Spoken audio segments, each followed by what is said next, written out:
muito bom dia para você. Os casos de Covid-19 aumentaram em escalada em Minas Gerais. O estado bateu recorde no registro de novos casos no boletim epidemiológico desta quarta-feira. Quase 28 mil novos. Em Patos de Minas, mais uma morte foi confirmada. Em instantes, a gente conta os detalhes aqui no 30 Minutos e mais. Prazo de matrícula na rede estadual de ensino é adiado. Desabrigados e desalojados pelas chuvas vão receber R$ 1.200 do estado. Moradores que tiveram casas inundadas relatam mau cheiro, rachaduras e muita sujeira. Mais rodovias mineiras são interditadas. Agora no 30 Minutos que já está no ar.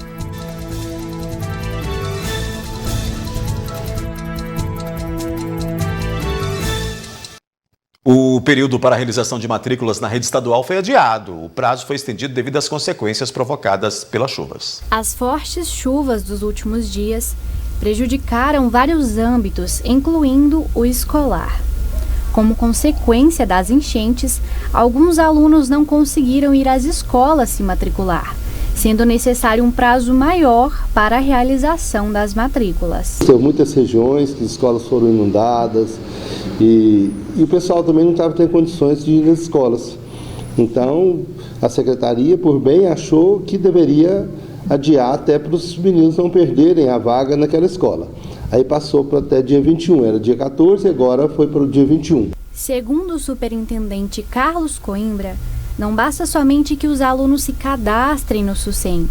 As matrículas, posterior ao cadastro, são necessárias. Nesse momento é muito importante falar com as famílias, porque quando eles fizeram o cadastro pelo SUSEM, agora é o momento da matrícula. Os pais têm que procurar a escola para fazer matrícula, senão perde a vaga. Para se matricular, é necessário a apresentação de documentos dos alunos e dos pais. O documento do aluno, que é a certidão, se ele não tiver CPF e identidade, se ele tiver, tem que levar original e cópia, e do pai, a certidão e o CPF do pai ou da mãe do responsável que for fazer matrícula. Pelo fato de o período das matrículas ter sido estendido, as vagas remanescentes só estarão disponíveis no dia 1º de fevereiro. No momento que ele entra nas vagas remanescentes, que aparecem as escolas, ele faz, depois de 2 dias ele tem que procurar, no máximo 2 dias, procurar a escola para fazer matrícula. O processo para se matricular nas escolas que adotaram o ensino médio integral é o mesmo. A preocupação nossa é o seguinte, que os pais às vezes não estão sabendo que fizeram o cadastro, pensou que já está pronto. E na verdade não é. O cadastro era para indicar qual escola. Agora ele tem que procurar a escola essa semana, até sexta-feira, para que ele possa fazer a matrícula naquela escola. A seguir, a gente fala sobre os atingidos pelas chuvas que vão receber R$ 1.200 de ajuda do governo de Minas.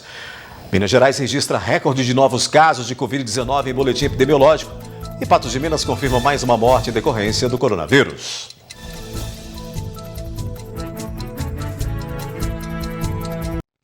Minas Gerais registrou 27.683 novos casos de Covid nas últimas 24 horas no boletim epidemiológico desta quarta-feira, o maior número desde o início da pandemia.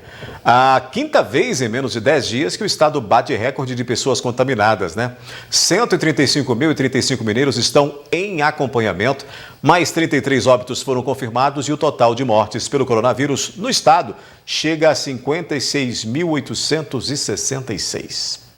Em Patos de Minas, mais uma morte foi confirmada em decorrência da Covid-19. Nesta quarta-feira, tivemos essa confirmação, segundo o painel epidemiológico do município. O óbito foi registrado em 5 de janeiro. A vítima é um homem de 65 anos. O município chega, portanto, a 555 mortes em decorrência do vírus. Patos de Minas tem mais de 1.200 casos ativos, você pode observar aí, são mais de 1.200 casos ativos da Covid-19.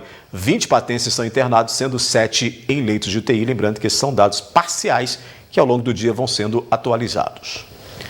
O governador Romeu Zema afirmou nesta terça-feira que desabrigados e desalojados, em consequência das chuvas em Minas Gerais, irão receber R$ 1.200 de auxílio. Romeu Zema, que testou positivo para a Covid-19, participou de coletiva online e anunciou a criação de auxílio para as famílias atingidas pelas chuvas, que deve beneficiar cerca de 70 mil pessoas, segundo o governo, e também recurso para que as prefeituras reconstruam residências perdidas durante as enchentes. pagaremos R$ 400 por mês por pessoa da família. Uma família de 5 vai receber R$ 2.000, para que essas pessoas que tiveram as suas casas atingidas, tiveram as suas casas destruídas, tenham condição de passar por esse momento tão difícil. Só nessa rúbrica nós estamos falando de aproximadamente R$ 78 milhões. Vamos estar repassando para as prefeituras, através do BDMG, R$ 182 milhões para a reconstrução dessas casas. O governador garantiu ainda que destinará verba para a infraestrutura em mais de R$ 100 milhões para recuperar rodovias. Estamos destinando R$ 113 milhões e, além disso, em breve nós vamos ter mais levantamentos que, com certeza, alguns trechos que foram mais danificados também precisarão passar por alguma melhoria. Mas a prioridade nesse momento é nós darmos condição das pessoas irem e virem, mesmo que fazendo uso de algum desvio provisório, de algum remendo que não é o definitivo. Ainda segundo Romeu Zema, serão feitos repasses para os municípios na ordem de R$ 50 milhões que devem ser utilizados na infraestrutura das vias, além da antecipação de recursos. Nós estaremos antecipando as 8 parcelas do acordo que estamos pagando de forma parcelada. Isso significa que as prefeituras estarão colocando nos seus cofres de maneira antecipada R$ 142 milhões. Pois é, outra medida é que quem teve casas e comércios atingidos pelos temporais em Minas Gerais, nas últimas semanas, terá isenção no pagamento da conta de água junto à Copasa. O anúncio foi feito pela empresa nesta terça-feira e será válida para cidades em estado de emergência ou calamidade, desde que reconhecidos pela Defesa Civil Estadual. Não será necessário ir até uma agência para ter o benefício, já que a própria Defesa Civil realiza a avaliação e a listagem das construções que foram atingidas. Daqui a pouco aqui no 30 Minutos a gente fala da previsão do tempo. Mais rodovias mineiras são interditadas e moradores que tiveram casas inundadas relatam mau cheiro, rachaduras e muita sujeira.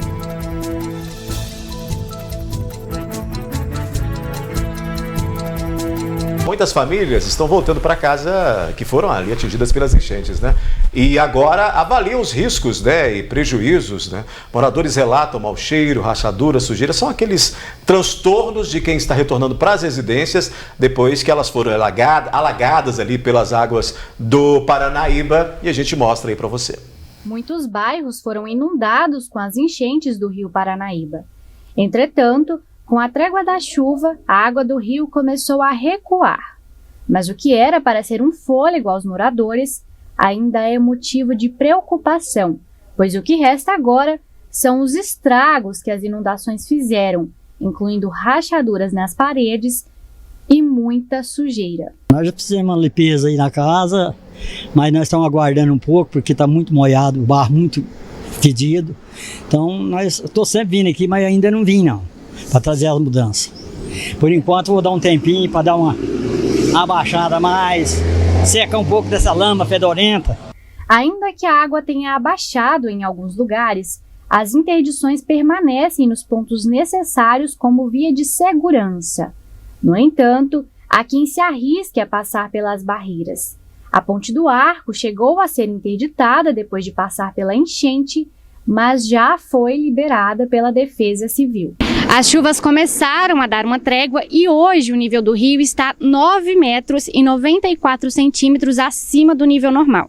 Mas não é suficiente para cobrir a Ponte do Arco como havia acontecido anteriormente. José é empresário e estava em Recife quando soube do alagamento na empresa por meio de um telefonema. Com muito pesar, ele descreve como se sentiu ao receber a notícia. Então foi muito chocante, muito triste, sem poder reagir com nada, e chegar e topar a empresa nessas condições é muito complicado para a gente. Embora o fim de semana tenha sido de estiagem, as chuvas ainda não se encerraram, e o medo daqueles que precisam sair de suas casas devido às enchentes é que com o rio cheio novamente tenham ainda mais prejuízos. Tudo é possível, porque ninguém esperava, tem quase 30 anos que isso não acontecia, veio acontecer aí, pegou todo mundo de surpresa. Costuma repetir, encher, costuma repetir, mas se caso repetir, ela não vem alta assim igual ela já veio, não. Agora é momento de recomeçar. Aos poucos, as famílias voltam para suas casas e buscam recuperar o que foi perdido, desde os bens materiais até a saúde emocional. É um mau cheiro, a perda emocional para a gente, tudo é muito grande, muito difícil superar isso aí. Só com a ajuda mesmo do pai lá em cima para conseguir vencer esse obstáculo. Minas Gerais tem 99 trechos de rodovias interditadas, parcial ou totalmente, de acordo com a Polícia Rodoviária Federal. O órgão alerta para a interdição na BR-381, próxima à Nova Era, na região central de Minas. Não há previsão de liberação. Na região centro-oeste também há interdição total na BR-262, em Córrego Danta, por conta de erosão na pista, e ambos os sentidos seguem interditados. E também não há previsão de retomada do tráfego, conforme informou aí a PRF. Agora vamos de previsão aqui no 30 Minutos. O tempo fica instável no Alto Paranaíba e Noroeste Mineiro, mas nada de grandes volumes de chuvas. Para Patos de Minas estão previstos 8 milímetros nesta quarta-feira. Confira os detalhes.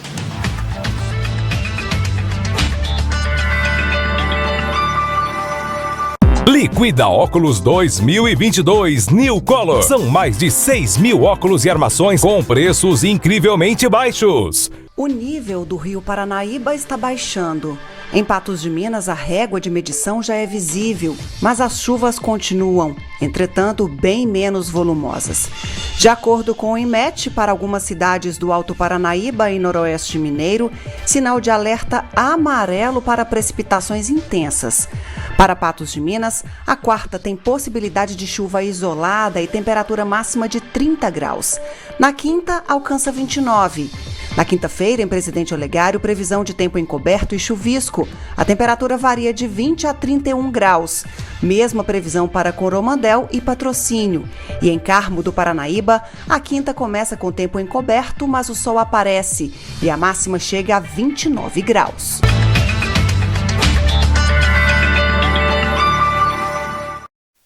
Na sequência, aqui no 30 Minutos, tem mais informações e o apelo emocionado de uma mãe para tentar salvar a filha.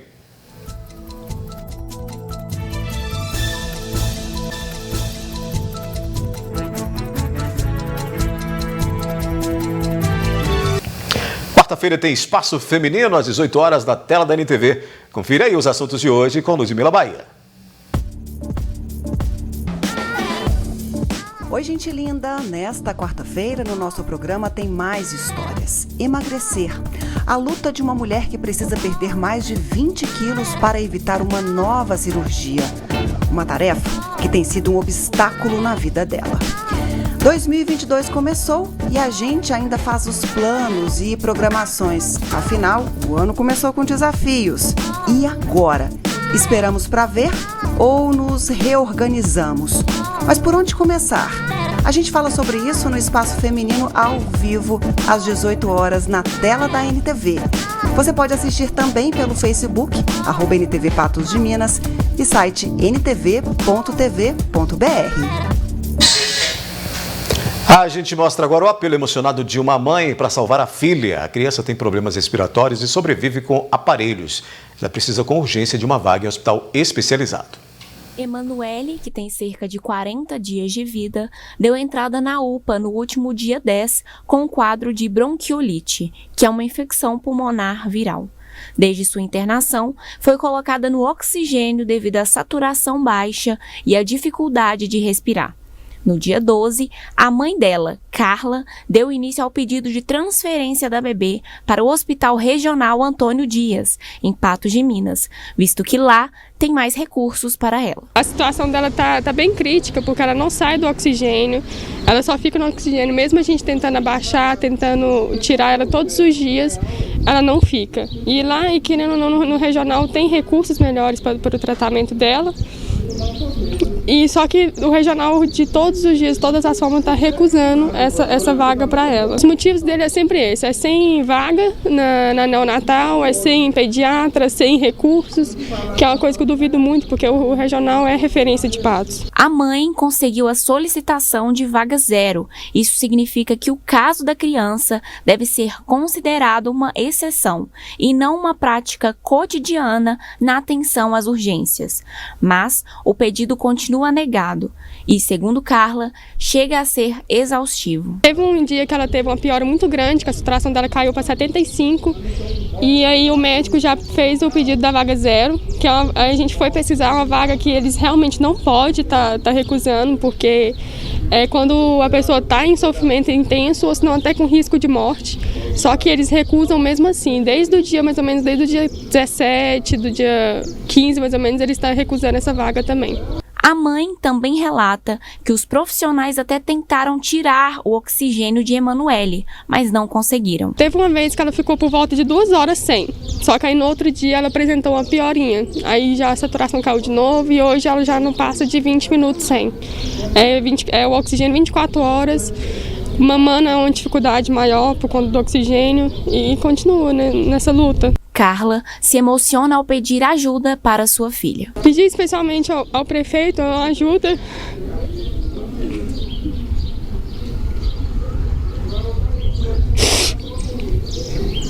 Saúde aqui tá péssima, viu? Os vereadores, o prefeito aqui no meio das contas. Desculpa.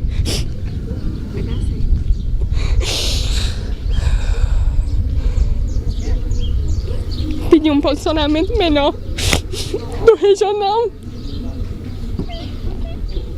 porque do jeito que a minha filha está aqui, ela não pode continuar. Eu temo pela vida dela, porque ela pode ter esse problema pro resto da vida, ou até mesmo não apresentar nenhuma melhora. E eu só quero ajuda para conseguir transferir ela para o regional, ou senão até mesmo para cidades próximas, para ver se o tratamento dela é adequado, porque aqui na UPA é atendimento de primeiro socorro só. Não tem esse tratamento intensivo que ela precisa. Eu só suplico que dê essa vaga para ela.